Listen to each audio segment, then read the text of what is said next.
आप सभी दर्शकों को नमस्कार। उम्मीद करता हूं कि आप सभी लोग स्वस्थ होंगे, अच्छे होंगे। काफ़ी अंतराल हो गया था आप लोगों के बीच और हमारे बीच। सोचा आज मैं आप लोगों के समक्ष आऊं और कुछ चर्चा करूं आप लोगों के समक्ष। आज मैं कुछ चर्चा करने वाला हूं जो दिल की बात है अपनी आप लोगों के बीच शेयर करने वाला हूं।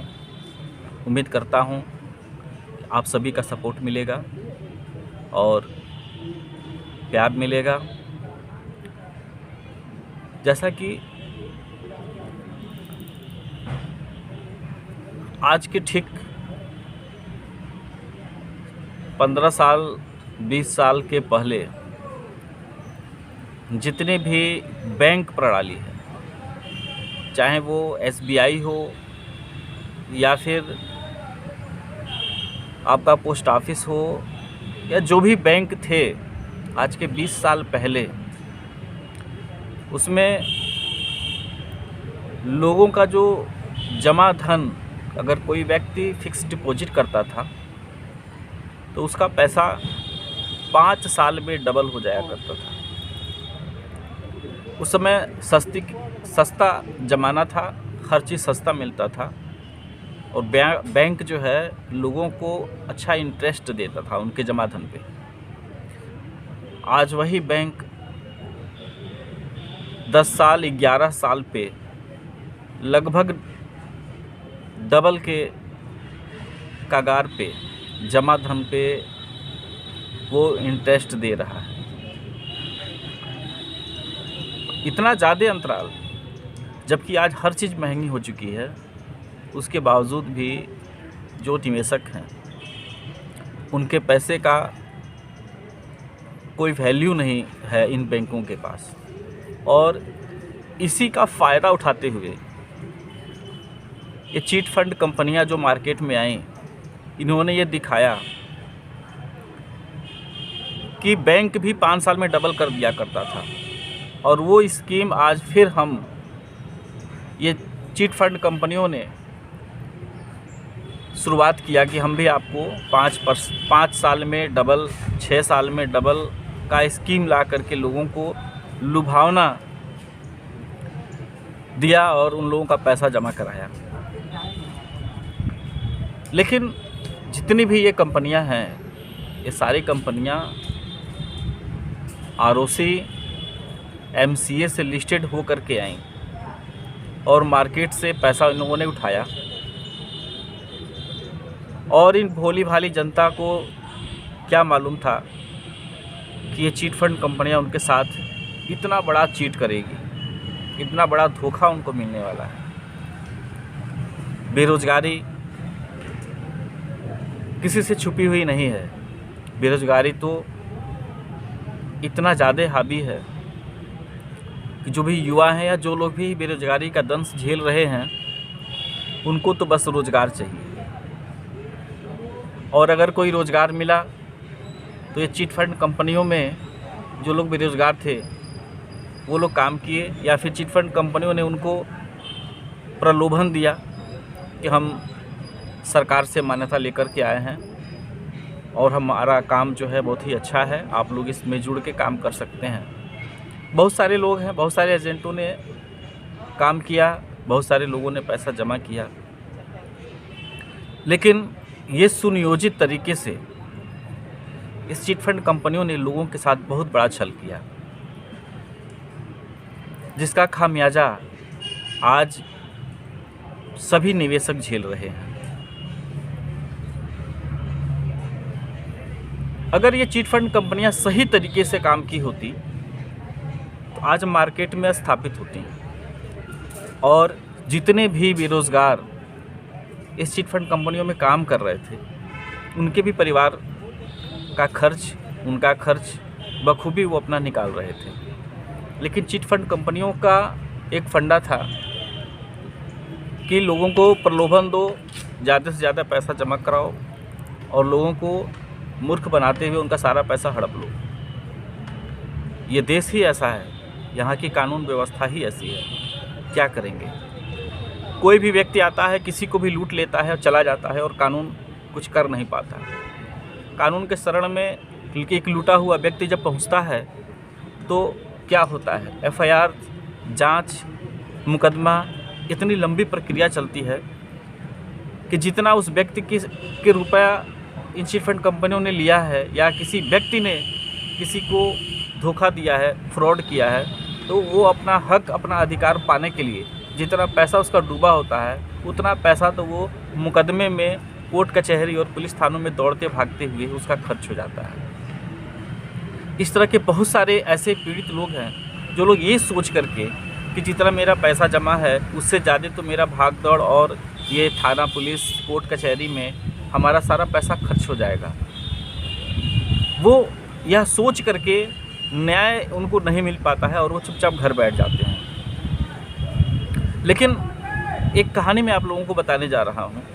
अगर धर्म में, ईश्वर में आस्था अगर लोगों के अंदर है, अगर आप विश्वास करते हैं, तो निश्चित तौर पे ये जितने भी निवेशक हैं या कार्यकर्ता हैं, इनकी जो हाय है ना, वो लगेगी।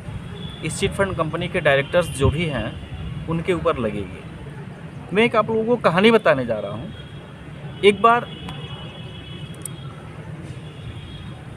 स्वर्गलोक के एक लोकपाल हुआ करते थे। उन्होंने भगवान की आराधना, ईश्वर में भक्ति इतने ज़्यादा थी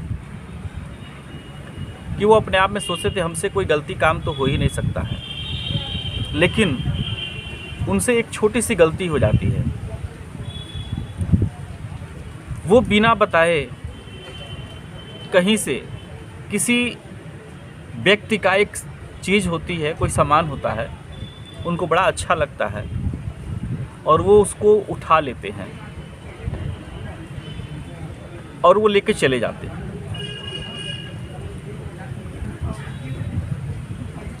उसके बाद जो है एक धर्म सभा बुलाई जाती है। उस धर्म सभा में ये होता है कि किसने क्या अपराध किया है, उस अपराध के हिसाब से उसको वो दंड मिलेगा। ये भी जिस व्यक्ति ने, जिस लोकपाल ने उस चीज़ को उठाया था, वो भी वहाँ उस सभा में उपस्थित थे। उन्होंने कहा कि भाई हमने तो आज तक कोई गलती किया ही नहीं है, आज हम देखते हैं कितने लोगों को सज़ा मिलती है। सबको सज़ा मिलती हुई जब इनकी बारी आई,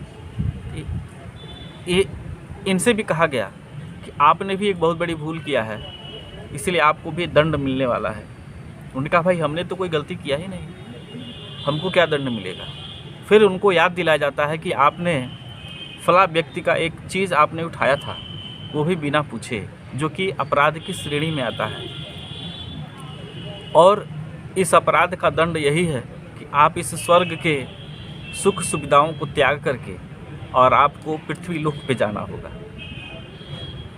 और जा करके आप इस अपराध को अपने दंड के रूप में वहाँ से भोग करके, जब आप भोग लेंगे अपने दंड को, तो फिर पुनः आप इस स्वर्ग में आ सकते हैं।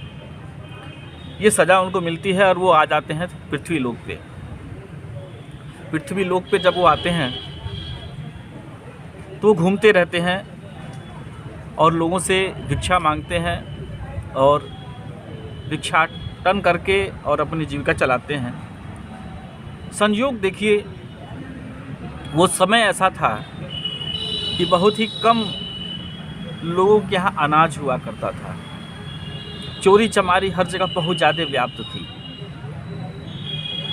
जब वो रात्रि को घूम रहे थे तो उन्होंने देखा कि एक काश्तकार के वहाँ गेहूं की फसल बहुत ही तगड़ी लगी हुई है और कुछ चोर जो हैं, 8-10 चोर थे, वो उस गेहूं को चुरा कर काट रहे थे। और ये इस पूरे वाक़या को देख रहे थे। देख करके उनके चारों तरफ घूमते हुए बस वो एक ही चीज़ कहता था कि इतना का इतना बड़ा सज़ा, तो इतना का कितना सज़ा।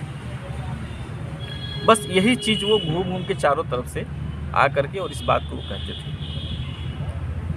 तो जो चोर थे वो ये सोचे कि साला ये पागल हो चुका है लग रहा है, ये एक ही बात जो है बार बार घूम घूम करके ये हम लोगों की तरफ कर रहा है, इससे डरने की बात नहीं है, कोई पागल होगा और ये ऐसे ऐसे कर रहा है, चलो अपना काम करते रहो। सारे लोगों ने क्या किया, उन चोरों ने उसकी पूरी खेत को काट लिया और उस पूरे गेहूं के डंठल को पूरा बांध लिया, बोझा बांध लिया उन लोगों ने।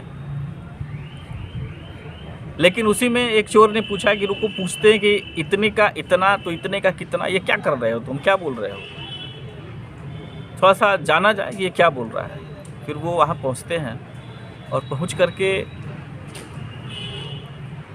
उनसे पूछते हैं, सुनो इधर, तुम हो कौन और ये क्या बड़बड़ा रहे हो, क्या बोल रहे हो। इस पर उन्होंने हंसते हुए कहा कि मैं तो अपने भाग्य पे रो रहा हूँ, अपने बारे में सोच करके ये बोल रहा हूँ कि मैं एक स्वर्ग लोक का एक लोकपाल था और मुझसे एक छोटी सी भूल हो गई थी। मैं उसी का दंड मुझे मिला कि मैं स्वर्ग लोक से इस पृथ्वी लोक पे अपने उस दंड को भोगने के लिए मुझे यहाँ भेज दिया गया, सारे सुख सुविधाओं से वंचित कर दिया गया, सिर्फ एक छोटी सी भूल हुई थी। तो आप लोग तो पूरा खेत ही काट लिए, तो आप लोगों का कितना बड़ा अपराध है, कितना बड़ा दंड आप लोगों को मिलेगा, मैं यही सोच रहा हूँ तभी से। जितने चोर थे सभी इकट्ठा हो गए और उनकी जिज्ञासा और बढ़ी। उन लोगों ने पूछा कि तुम झूठ बोल रहे हो। फिर उन्होंने बताया कि नहीं नहीं, मैं झूठ नहीं बोल रहा हूँ, मैं सही बोल रहा हूँ। मैं स्वर्ग लोक का एक अधिकारी हूँ और मुझसे एक भूल हो गई थी और उसी भूल का दंड मुझे मिला है और मैं इस पृथ्वी पे आया हूँ और भिक्षाटन करके मैं अपना जीवन यापन कर रहा हूँ। अपने पाप जो मुझसे हुआ था, उस पाप को किसी तरह से कटित करने के लिए मैं यहाँ पे घूमता हूँ, भिक्षा मांगता हूँ और लोगों को अच्छी राहें दिखाता हूँ ताकि उनसे ये भूल ना हो। लेकिन मैंने तो देखा कि आप सभी लोग इस बेचारे काश्तकार का सारा गेहूं ही आप लोगों ने काट लिया। इतना बड़ा आप लोगों ने अपराध किया है, इसकी सज़ा कितनी बड़ी होगी। वो सोच करके घबरा जाते हैं सारे चोर, सोचते हैं कि ये हमसे क्या हो गया, हम लोगों को तो पता ही नहीं था कि इसका दंड भी मिलेगा। फिर वो आग्रहपूर्वक पूछते हैं कि हे महात्मन, आप बताइए कि ये जो हम लोगों ने अपराध किया है, ये कैसे इससे हम लोग निवृत्त हो सकते हैं, ये क्षमा कैसे हम लोगों को मिल सकती है ताकि हम लोग इस बड़े अपराध से बच सकें। फिर उस संत ने कहा कि आप लोग सभी लोग एकत्रित होकर के ये जिसका खेत है, जो इसका मालिक है, आप लोग उसके घर जाइए और जाकर आग्रहपूर्वक कहिए कि आपका पूरा खेत हम लोगों ने काट दिया है। हम लोग इस मकसद से आए थे, लेकिन हम लोगों के अंदर ये लगा कि शायद हम लोगों से अपराध हो रहा है, तो अगर वो माफ़ कर देते हैं, वो अपने हिसाब से अगर आप लोगों को कुछ दे देते हैं तो ठीक है, नहीं भी देते हैं तो आप लोगों का अपराध अगर वो क्षमा कर देते हैं तो आप लोग इस पाप से वंचित हो सकते हैं, बच सकते हैं। फिर सभी साधु सभी चोर जो थे उस काश्तकार के घर जाते हैं। सुबह होते हुए दरवाज़ा खटखटाते हैं, बोलते हैं भाई कौन है कौन। तो वो काश्तकार निकल के आता है और फिर पूछता है क्या बात है, आप लोग इतना सुबह कैसे इतने लोग आ गए, क्या बात है, हमने तो कुछ किया नहीं है, क्या बात है।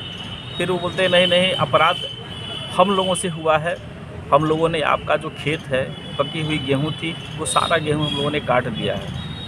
वो हम लोग लेके जाने वाले थे, लेकिन हम लोगों के साथ ऐसा हुआ और हम लोग चाहते हैं कि वो सारे गेहूं आप जहाँ कहिए वहाँ हम सभी लोग उस गेहूं को उठा करके डंठल को ला के वहाँ रख देते हैं, आप जहाँ कहें, और हमें आप लोग क्षमा करें।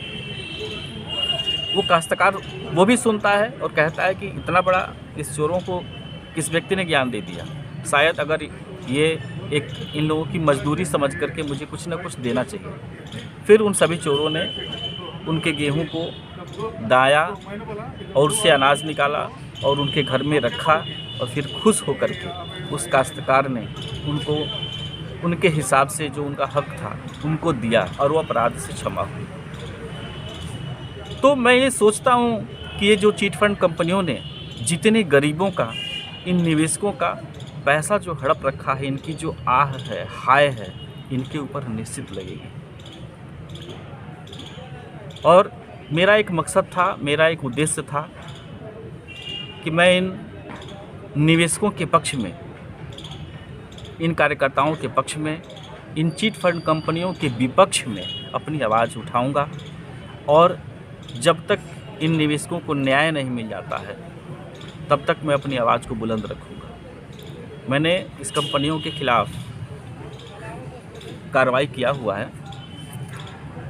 कुछ फाइलें हैं जो विवेचना में चल रही हैं, पर कुछ ऐसी चीज़ें हैं जो आज मैं आप लोगों से फिर रखने जा रहा हूं। आप लोगों का जैसा राय होगा वो आप लोग हमें ज़रूर बताइएगा। वीडियो तो लंबी हो रही है, लेकिन आप लोग ज़रूर देखिएगा और अपना राय हमें कमेंट के माध्यम से ज़रूर दीजिएगा। हमारे कुछ वकील हैं, उन लोगों ने मुझे राय दिया कि जो भी आप ये मुकदमा देख रहे हैं यहाँ से, ये जो देख रहे हैं वो देखते रहिए, लेकिन जितने भी कार्यकर्ता हैं और जो निवेशक हैं जिनको न्याय चाहिए, आप उन सबसे बातचीत करते हुए, सबका सहयोग लेते हुए आप सुप्रीम कोर्ट में जो मामला चल रहा है उसमें आप भी एक भागीदार बन जाइए। और इस मामले में थोड़ी सी भी लापरवाही होगी तो शायद ये चिट फंड कंपनियों के जो डायरेक्टर्स हैं उनको लाभ पहुंचेगा और इन निवेशकों का कहीं ना कहीं से हरासमेंट हो जाएगा। तो लगता है कि इस लड़ाई में आप सभी लोगों का सहयोग मुझे चाहिए।